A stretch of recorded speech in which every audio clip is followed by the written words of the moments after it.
नमस्कार विद्यार्थी मित्रांनो, अभ्यास सलोट या आपल्या यूट्यूब चॅनलवरती आपलं स्वागत आहे. तर विद्यार्थी मित्रांनो, आज आपण पाहणार आहोत 9 ऑगस्ट 2026च्या अत्यंत महत्त्वाच्या चालू घडामोडी. तर व्हिडिओ पहिल्यापासून शेवटपर्यंत पाहण्याचा प्रयत्न करा. अतिशय महत्त्वाचे आणि निवडक प्रश्न असणार आहेत बघा, जे की तुम्हाला कोणत्याही स्पर्धा परीक्षेमध्ये डायरेक्ट विचारले जाऊ शकतात. तर बघा, आजचा प्रश्न क्रमांक 1 आहे, बिबट्याच्या संवर्धनासाठी मिशन क्लाउडेड लेपर्ड कोणत्या राज्य सरकारने सुरू केले आहे? तर बघा, याचं उत्तर असणार आहे मेघालय. ऑप्शन नंबर ए याचं उत्तर असणार आहे बघा. तर बघा, बिबट्यांच्या संरक्षणासाठी आणि संवर्धनासाठी मिशन क्लाउडेड लेपर्ड हे मेघालय राज्याने सुरू केलेले आहे. चला बघूयात आपण. तर बघा, मेघालय राज्याची राजधानी आहे बघा शिलाँग. तर विद्यार्थी मित्रांनो बघा, तर बघा, मेघालय या राज्याचा हा राज्य प्राणी आहे. तर बघा, क्लाउडेड लेपर्ड म्हणजेच ढगाळ बिबट्या हा मेघालयचा अधिकृत राज्य प्राणी आहे. तसेच बघा, आंतरराष्ट्रीय क्लाउडेड लेपर्ड दिनानिमित्त म्हणजेच 4 ऑगस्ट 2026 रोजी मेघालयचे मुख्यमंत्री कॉनरॉड के संगमा यांनी या फ्लॅगशिप कार्यक्रमाचे अनावरण केलेले आहे. ओके, तर लक्षात ठेवा. पुढचा प्रश्न बघूयात आपण. प्रश्न क्रमांक 2 आहे बघा, आशियाई राफ्टिंग चॅम्पियनशिप 2026 कोणत्या राज्यामध्ये आयोजित होईल? तर बघा, त्या राज्याचं नाव आहे अरुणाचल प्रदेश. अरुणाचल प्रदेशमध्ये यावर्षीची म्हणजेच 2026ची आशियाई राफ्टिंग चॅम्पियनशिप होणार आहे. तर बघा, आगामी स्पर्धा आहे ही. आणि बघा, ही अरुणाचल प्रदेशमधील सियांग जिल्ह्यामधील बोलेंग या शहरामध्ये ही आंतरराष्ट्रीय स्पर्धा पार पडणार आहे. आणि बघा, ही स्पर्धा सियांग नदीची उपनदी असलेल्या सिमांग नदीच्या वेगाने वाहणाऱ्या प्रवाहावर आयोजित केली जाणार आहे.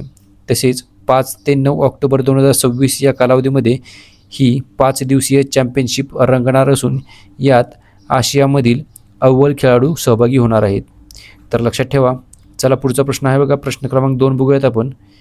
जागतिक आदिवासी दिवस आणि नागासाकी दिवस दरवर्षी केव्हा साजरा करण्यात येतो? तर बघा, याचं उत्तर आहे बघा, आजच्या दिवशी म्हणजेच 9 ऑगस्ट रोजी दरवर्षी आपण जागतिक आदिवासी दिवस आणि नागासाकी दिवस म्हणून साजरा करतो. तर चला बघूयात आपण. बघा, जागतिक आदिवासी दिवस. तर बघा, संयुक्त राष्ट्रसंघाने म्हणजेच युनायटेड नेशनने आदिवासी समुदायांचे हक्क, संस्कृती, त्यांचे संरक्षण करण्याच्या हेतूने हा दिवस घोषित केलेला आहे. तसेच बघा, नागासाकी दिवस म्हणजेच बघा, दुसऱ्या महायुद्धादरम्यान 9 ऑगस्ट 1945 रोजी अमेरिकेने जपानच्या नागासाकी शहरावरती फॅटमॅन या नावाचा अणुबॉम्ब टाकलेला होता आणि त्याच्या स्मरणार्थ आपण हा दिवस दरवर्षी पाळतो. लक्षात ठेवा. तर चला पुढचा प्रश्न आहे बघा, प्रश्न क्रमांक 4 बघूयात आपण. 13वी ब्रिक्स शिक्षण मंत्र्यांची बैठक कोणत्या राज्यामध्ये आयोजित करण्यात आली आहे? याचं उत्तर असणार आहे ऑप्शन नंबर डी म्हणजेच ओडिसा. तर बघा, 13व्या क्रमांकाची ब्रिक्स शिक्षण मंत्र्याची बैठक जी आहे ती ही ओडिसा राज्यामध्ये आयोजित करण्यात आली होती. ओके, तर लक्षात ठेवा. चला पुढचा प्रश्न बघूयात आपण. तर बघा, ओडिसामधील भुवनेश्वर या शहरामध्ये ही महत्त्वाची आंतरराष्ट्रीय बैठक पार पडलेली आहे. आणि ही बैठक 5 ते 7 ऑगस्ट 2026 दरम्यान आयोजित करण्यात आली होती. तसेच बघा, भारताचे केंद्रीय शिक्षण मंत्री प्रल्हाद जोशी यांनी या बैठकीचे अध्यक्षपद भूषवलेले आहे. तर बघा विद्यार्थी मित्रांनो, याचा उद्देश काय होता? तर ब्रिक्स सदस्य देशांमध्ये शिक्षण क्षेत्र, कौशल्य विकास, डिजिटल शिक्षण, संशोधन आणि नवोपक्रम म्हणजेच इनोव्हेशन यामधील सहकार्य मजबूत करण्यासाठी या बैठकीचा आयोजन करण्यात आले होते. तर लक्षात ठेवा. तर चला विद्यार्थी मित्रांनो, पुढचा प्रश्न बघूयात आपण. प्रश्न क्रमांक 5 आहे बघा, टूर डी फ्रान्स या फेम्समध्ये सहभागी होणारी पहिली भारतीय महिला कोण ठरली आहे? तर बघा विद्यार्थी मित्रांनो, महत्त्वाचा प्रश्न आहे. याचं उत्तर आहे बघा Harshita Jakhar. Option number A याचं उत्तर आहे बघा हर्षता जाखर ही टूर डी फ्रान्स या फेम्समध्ये सहभागी होणारी पहिली भारतीय महिला ठरलेली आहे.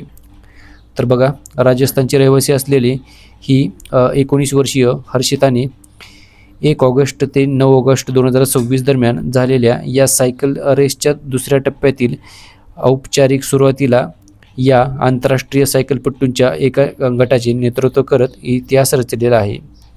तर लक्षात ठेवा विद्यार्थी मित्रांनो. चला पुढचा प्रश्न बघूयात आपण.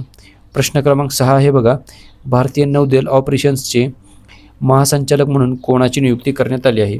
बघा, मनीष चड्डा यांची नियुक्ती करण्यात आलेली आहे. लक्षात ठेवा. तर चला पुढचा प्रश्न आहे बघा, प्रश्न क्रमांक 7 बघूयात आपण. भारतातील पहिली सर्वात खोल भूऔष्णिक विहीर कोणत्या ठिकाणी कार्यान्वित करण्यात आली आहे? तर बघा त्या ठिकाणाचं नाव आहे Puga valley Ladakh. Option number D याचं उत्तर आहे बघा.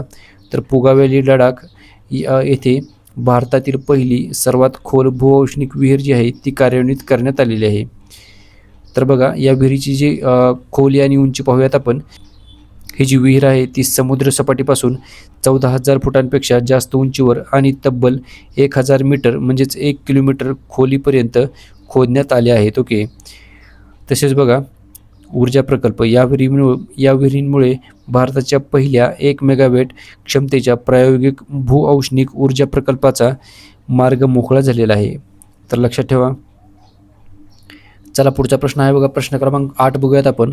72वा राष्ट्रीय चित्रपट पुरस्कारामध्ये सर्वोत्कृष्ट चित्रपट पुरस्कार कोणाला मिळाला आहे? तर बघा त्या चित्रपटाचं नाव आहे बघा आर्टिकल 370. तर या चित्रपटाला 72वा राष्ट्रीय पुरस्कारामध्ये सर्वोत्कृष्ट चित्रपट म्हणून गौरवण्यात आलेले आहे. तर बघा सर्वोत्कृष्ट अभिनेता ठरलेला आहे कार्तिक आर्यन. तर बघा सर्वोत्कृष्ट अभिनेत्री ठरलेले आहे यामी गौतम आर्टिकल 370 या चित्रपटासाठी. तसेच बघा सर्वोत्कृष्ट दिग्दर्शक ठरलेला आहे राजकुमार पेरियासामी अमरन या तमिळ चित्रपटासाठी. तसेच बघा सर्वोत्कृष्ट लोकप्रिय चित्रपट ठरलेला आहे कल्की 2898 ओके AD. सर्वोत्कृष्ट मराठी चित्रपट ठरलेला आहे बघा मुक्काम पोस्ट बोंबिलवाडी ओके. आणि याचे दिग्दर्शक आहेत परेश मोकाशी. तर लक्षात ठेवा. चला पुढचा प्रश्न बघूयात आपण. प्रश्न क्रमांक 9 आहे बघा.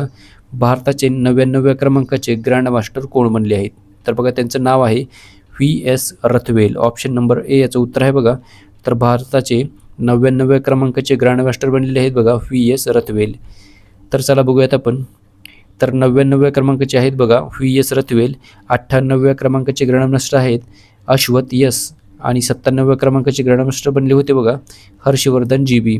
96व्या क्रमांकाचे ग्रँडमास्टर आहेत इथन वाज. आणि 95व्या क्रमांकाचे आहेत आरण्यक घोष.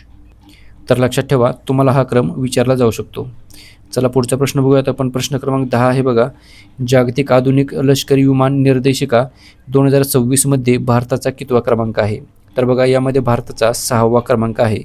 ऑप्शन नंबर डी याचं उत्तर असणार आहे बघा. तर बघा जागतिक आधुनिक लष्करी विमान निर्देशिका यामध्ये यावर्षीच्या या निर्देशिकामध्ये 2026च्या या क्रमवारीमध्ये स्वतंत्र देश म्हणून विचार करता भारतीय वायुसेना जगातील 3ऱ्या क्रमांकावरती आहे. तर सर्व लष्करी हवाई शाखा एकत्रित म्हणजेच वेगवेगळ्या देशांच्या नौदल आणि लष्कर शाखा मोजल्यास भारताचा क्रमांक जो आहे तो 6वा लागतो ओके. तर या रँकिंगमध्ये भारताने चीनला मागे टाकले आहे. तर विद्यार्थी मित्रांनो बघा आजच्या दिवसाचे जे करंट अफेअर्सचे प्रश्न होते ते सर्व आपण कव्हर केलेले आहेत. तर भेटूयात आपण उद्या सकाळी. धन्यवाद.